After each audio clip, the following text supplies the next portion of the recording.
and welcome back. Now let's finally do it. Let's teach you how the basics of the simplest kind of cache we can come up with, the direct map cache. So in a direct map cache, each memory address, one of the questions we were asking of a cache is, how do you know when I go to memory where it lives in the cache? Okay. Where does it go? Do I put it anywhere and then search for it linearly or log? We never do that. We know exactly where it is, and where it is going to be is a very clear location we'll talk about when we show an example. The idea is every memory address is associated with exactly one block. There's a new word you haven't heard before, block. That block is the amount of data that you move in and out of caches. So that's it. You know, if I'm talking about a hard drive, I talk about files. What's the unit of data? Files. If it's registers, it's a word. Move things in and out in a word. In a cache, the thing you move in and out is called a block. That's the unit of transfer. So which block it's going to be in is always defined, okay? And very clearly defined. It's not a search. There's no search needed to find it. I know exactly by what the bits happen to be. Let's actually look at an example to see what it looks like. There. Here's your first cache.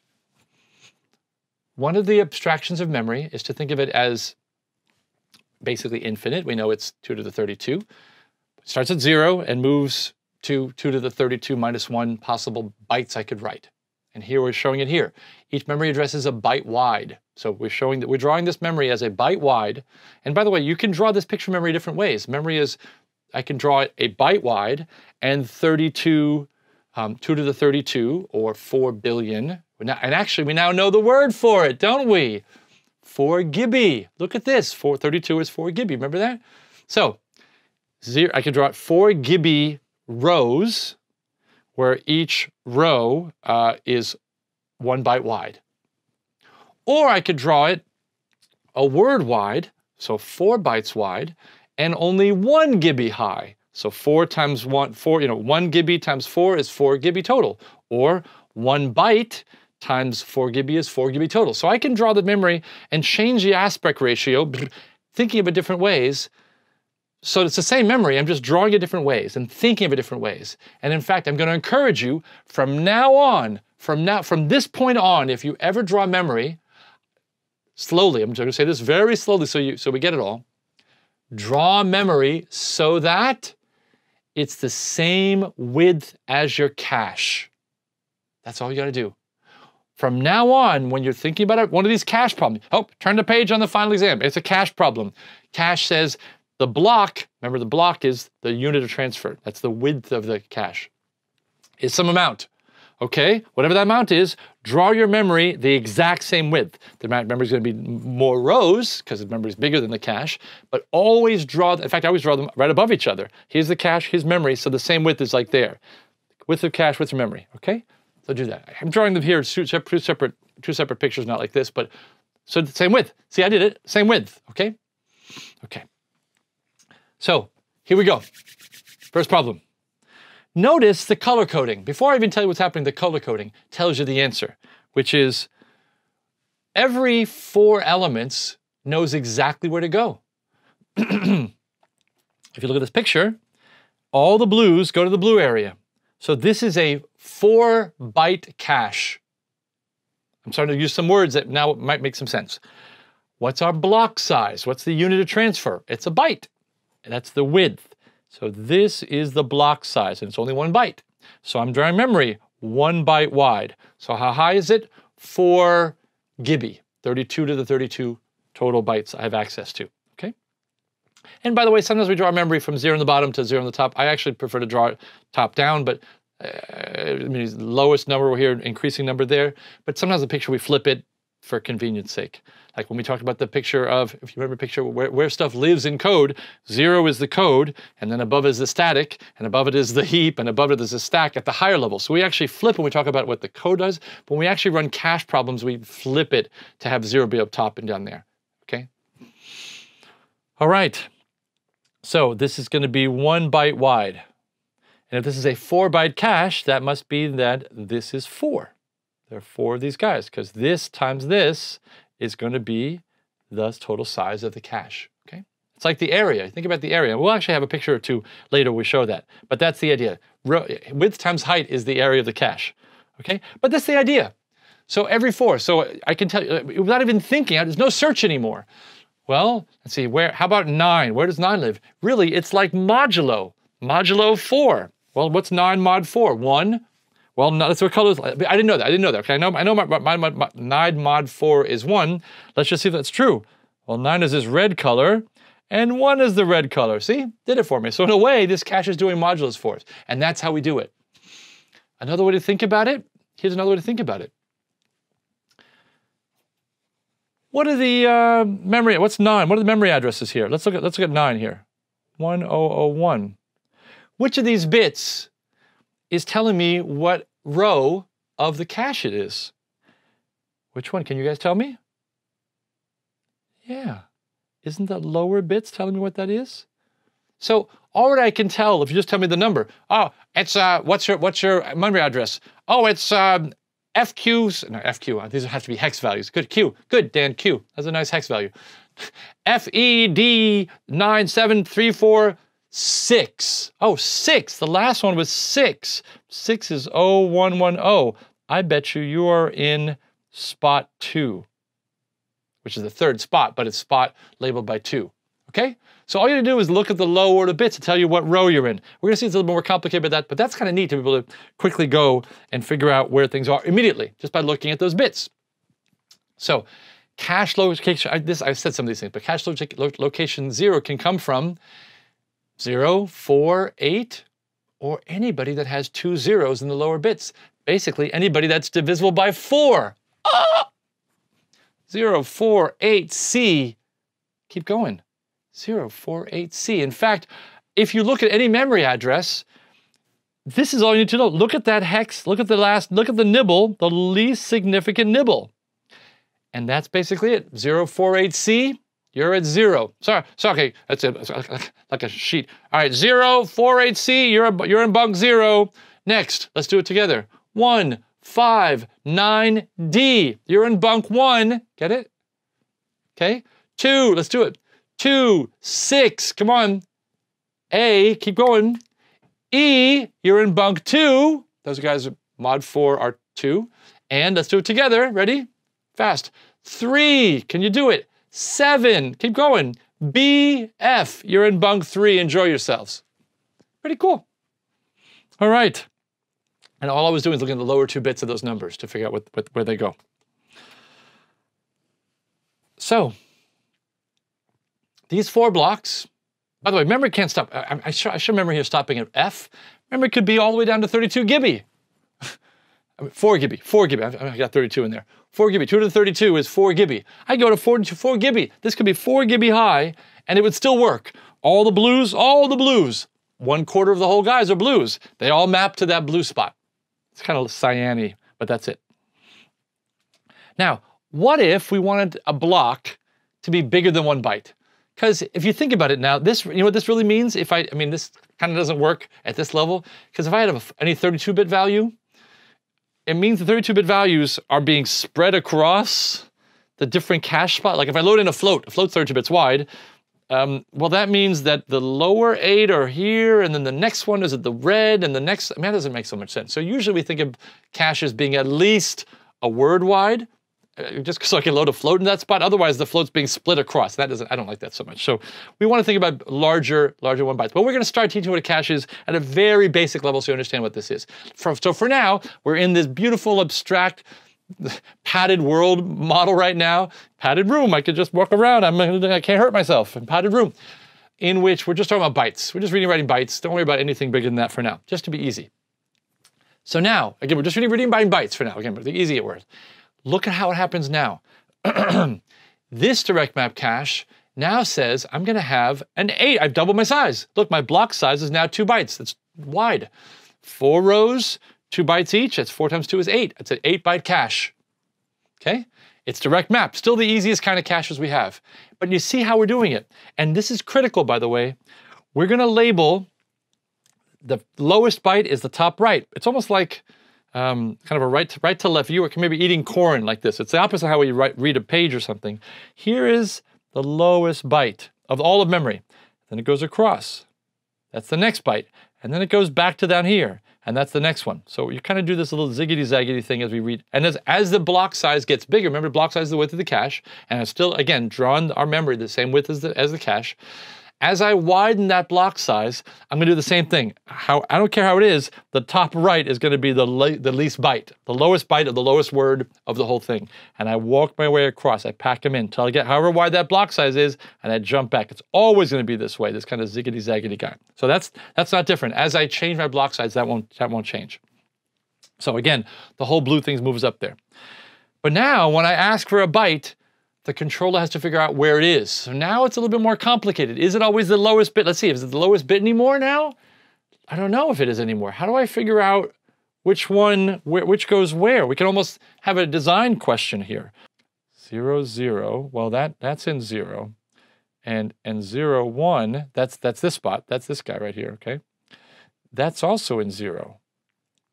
But now 1, 0, that's in 1. And then 1, 1 is in 1. You see what I'm doing? So it's not so much I'm looking at, let's look here, that somehow the lower bits are telling me where it is. It's almost like I'm ignoring this one, isn't it? This isn't telling me anything. It's kind of like this is telling me. But in fact, there are obviously 4 of them, so it sounds like I need to be looking at these 2 bits. So just as we're looking at this, it looks like it isn't always the lowest bits that tell me where to go. As I have more larger block size than 1, I feel like I have to somehow skip some amount till I start counting. And we're actually going to look at this in a second, how that actually works. So I try to lead you like, wow, it's pretty simple looking at the bits. It is simple, but it's not as trivial as looking at the least significant bits to tell you what row you're in. Okay, so when we ask for a byte, again, the controller does it. Finds out which the right block is and loads it for us. That's what's beautiful about these things, they're automatic. How does it know the right one? We kind of talked about that, so we talked about. How do we select the right byte? So now, once I ask for it, how do I know which, is it the right blue, if I go a guy in blue, is it the right blue guy or is it the left guy blue? If I'm trying to return a byte, which of these two that you just loaded, the controller did something for us, but which of the 2 blue guys do I want? That's what we got to figure that out here. And in fact, that might have helped our numbers, actually. That column we crossed off, maybe that was a secret for what byte it was. I'm giving you a little hint of what's there. So for example, memory address 11101. Okay, well, what's that? By the way, what's 11101 really fast? Really fast. See, you got to know that faster than that. You do it too slow. Here's how I do this. 111 is 7. 11100 means 7 has been shifted to the left by 2 spots. That's times 4. 7 times 4 is 28. Plus 1 is 29. So in my head, you give me 11101, I'd say 29. And you're like, how do you do that so fast? I was not adding 16 and 8, and I wasn't doing that.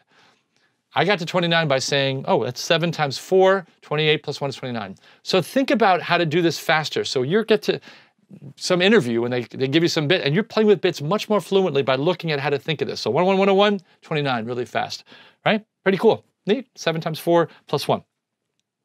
Okay, so what's actually happening? So how do I know which color block 11101? This is kind of the main problem. 11101, how do we know? Well, I was kind of telling you that somehow we're going to skip this lower guy, and we know what row it is from the 10, but then maybe this is the one which is which left or right guy that does that. So that's part of what we're trying to get to, is how do you figure out how to do this? And here's the interesting thing. I think the bigger question isn't which blue, but the bigger question, I mean, which blue from the left or right point of view, but the bigger question is, how do I know which blue it came from? So remember, the memory controller loaded a blue into my, and up it says, up, the blue's filled. I look at the bits and it's filled with bits. Remember, I can't tell by looking at a cache. Bits are bits. It could be garbage, it could be values. So you can't just look there. So there's gotta be something else that tells me that it's, whether it was empty or not. We're gonna get to that in a couple of slides.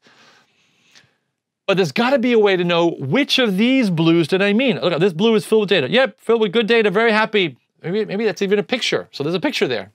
Could be garbage that happens to be a picture, or it could be a picture. Whatever, somehow there's data there. But I'm asking myself, was it from this guy? Or was it from this guy? I have to know which one that is to be able to know, did I save myself time, or do I have to go grab another blue and replace that one? So what do you do with baggage claim? It's a great sketch, which is a funny sketch I saw on the YouTube, in which a person says, I'd like to find my bag, and the person says, yeah, to describe your bag, yeah, it's a roll-on, it's black, like every other bag in the world. Oh yeah, sorry, it's got a toothbrush in there. again, like every other bag in the world. Oh yeah, sorry, it's got 2 wheels. Yeah, again, right? It's a very funny sketch. So part of what I'm asking is, how do you distinguish your bags when you pick them up at the airport? You know, you're flying back from home. Welcome back to Cal. It's, you know, late August. Welcome back, first week of classes. You go back and get your bag. They're all identical black bags. There's some law that says you have to have the same boring rectangular black roll-on bag, carry-on. Well, not a carry-on because you want to check it, but the point is you're checking your bag, you're getting it. How do you have? What's the secret at the airport? All that story was to tell you, it's a tag.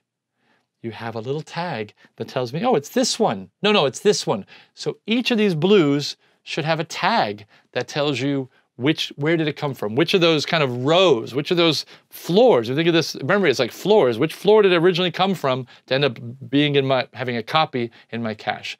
The tag is the key. Just like a tag on luggage, the tag is the key. So, ta-da-da, I introduce a tag. And this is an 8-byte direct map cache with a tag. By the way, those words meant nothing to you about 30 minutes ago. So it's kind of cool that you're like, oh, now I know what this means.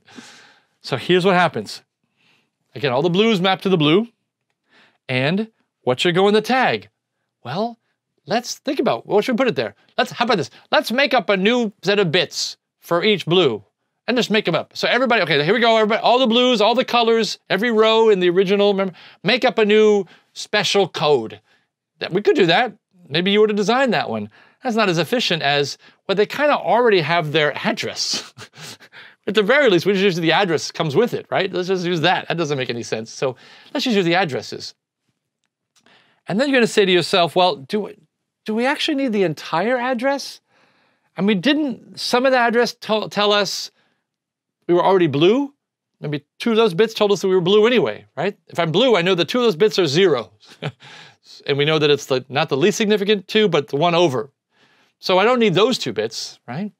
And you remember the least significant bit actually was the one that maybe told me which of the blues, is it this guy, is it this guy, or is it this guy? That's the least significant bit, tells me which column I'm in my cache. So I don't need that bit either, because that's just telling me there, but I probably need everybody else. So in fact, here's why I think about it. It's really interesting. When let's go back in time again. We were branch addressing. And remember, you can branch address and branch to every other byte. And that's neat. You can jump to any 16-bit value, every other place in memory you could branch to. Not every one, but every other one. Did we store that? Did we store the raw? Did we store, when we stored the branch, the actual amount of branch, did we store to the byte level? We didn't. We stored it so that the number 1 means the next valid thing I could go to. 2 is 2 over from the next valid thing I could go to. So I didn't store all the bits. I didn't store all of them. I threw one away. Anything that was redundant, by the way, they all would have been zeros. If I'd stored all the bytes, it would have been zeros in that column. Why would I store all zeros? I never store anything if it's all the same value. That's silly. So here, all of these guys have something consistent, which is they all have, everybody that's here. Everybody that's ever here has the lowest 3 bytes I don't really care about, because the lowest byte is either 0 and 1 telling me, did you really want this one or this one? And the next 2 bytes tell me it was blue. So everybody has the next 2 bytes the same, and this byte is either a 0 or 1. Either way, I don't care about those guys. So is there another way to do this where if I don't care, I kind of, in a way, this is a fun way to think about this. What if I just count by cache number? Like, what do you mean cache number? I think I invented this term cache number. It says, take the cache, here's my cache. Whatever size it is, draw the same size here. And label from 0, it's 0. And the next one, draw another cache and label it 1. And keep doing this. Keep, right, for the rest of all memory. Go ahead, I'll give you time. 32 GB, 4 GB, I keep 2 to the 32 or 4 GB, go to the bottom and literally make these squares and label them all. The guy here, I'm calling the cache number. And I claim that everybody in the first cache, everybody from 0 to 7 would have cache number 0. I claim that. And I say I claim that, meaning the bits that are left after I throw away the rows, we'll call it an index later. Those 2 bits that tell me which row I'm in, and whatever bits that tell me what column I'm in, if I throw those away, I'm left with, I call the cache number. And that's what I want to have my tag, the cache number. So that's the idea.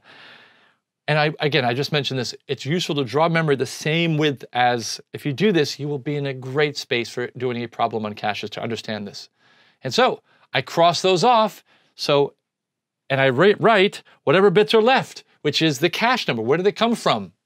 If you look at this, 2 is here. Look, this was 2. That's cache 0, so that's 0. 14 was here. Here's 14, somewhere in there. That's cache 2. See that? I just keep doing that, etc. So you end up having cache number as your tag, and that is the bits that you care about, because other bits were either what row or what column, but I'm still in the cache, I don't care about those. So that's it. I'm left. I now have the idea that if I look at it, a generic address, I can now tell you in a generic direct map way, which bits went where. And remember, sometimes the block size is more than 1. When the block size is 1, some of these values go away. Well, for a generic problem, I have a block size. The previous problem had a block size 2 bytes. Maybe it's much larger than that. So I need some number of bits to tell me which column in there. I gotta know which row I'm in, and the rest of them is my tag, my cache number. That's the idea. I divide the memory into 3 fields. Tag, which is the upper bits. Tag is always the upper bits. Okay, that's the ones, the lower guys that tell me which row and column. Upper bits are my tag. That's my cache number. From the last problem, if you remember, the index was which row I'm in, and that's which block I'm in. And the lowest set of bits tell me which byte I'm in, which byte or which word I want. And that's which column I'm in. And that's it. That's the big idea. Each of these fields are read as unsigned values. There's no signed value here. It goes from 0 to all ones. And we usually start, by the way, if you look at this, it's listed from left to right, T, I, and O. But we don't think it that way. We typically think of working with the cache by going with the I first. We go to the middle first, which is weird because I gotta ignore the upper bits and the middle bits and kind of spread them out. Okay, by the way, the good part of the pie is right here. Take the crust off, and I get the stuff in the middle. My index, what row I'm in. That's where the action is. So I go to my index. What's the action? What row am I in? Okay, so what block am I in? Then, once I'm there, I'm gonna see which byte I want, and that's the offset. Now that's not the order. Usually it's index, tag, offset. We'll get to that in a second, the algorithm for this. And the tag is the remaining bits. The offset tells me which column, which byte or word I want. I mean, in general, it's what byte I am. But if I'm reading about only words at a time, the lower 2 guys would be 0 if I want that. Index is which row I'm in, offset is what column I'm in, and the tag is the remaining part, always the upper set of bits, to check to see where did it come from. Did it come from the place I wanted to? Yes, therefore it's there already. And you'll see this when we do an example, all these things will become crystal clear, hopefully. Okay, so the tag is the remaining bits after I've taken the index and the offset away from them. And I came up with this mnemonic, I think. I don't know, maybe other people did, but I came up with this. I haven't heard anybody else use this mnemonic, so I want to take credit for that. And in Spanish, the word for uncle is tío. Hey, tío Dan. So, and I always think of myself as a fair bit avuncular, like an uncle. So remember this, Tío Dan's mnemonic, Tío Dan, T-I-O, Tío Dan, okay? Uncle Dan. Tag, index, offset, left to right, T-I-O, tag, index, offset. And here's a way to think about caches in general. Here we go. The lowest set of bits, the index and offset, are what determine the area. That's the overall area. Why? Because the offset tells you the width. I've tried to color code this. So if you're colorblind, I'll show this here. But this is blue here for this, and this is a little green, and it says this is the index. Index tells me how many rows I have. Okay, so that is just pure number of blocks. That's the unit, a number of blocks. The unit of the offset is the bytes per block. I'm thinking about how many columns I have. Well, it's bytes per block is telling me that. And if I take the number of blocks, which is the height, to bytes per block, which is the width, blocks times bytes per blocks, the blocks cancel, I get bytes. So when I multiply them together, I get the area in bytes. That's it. That's how we work with it. And the tag is whatever's left. So that's the big idea. The big idea, oh, by the way, this is important.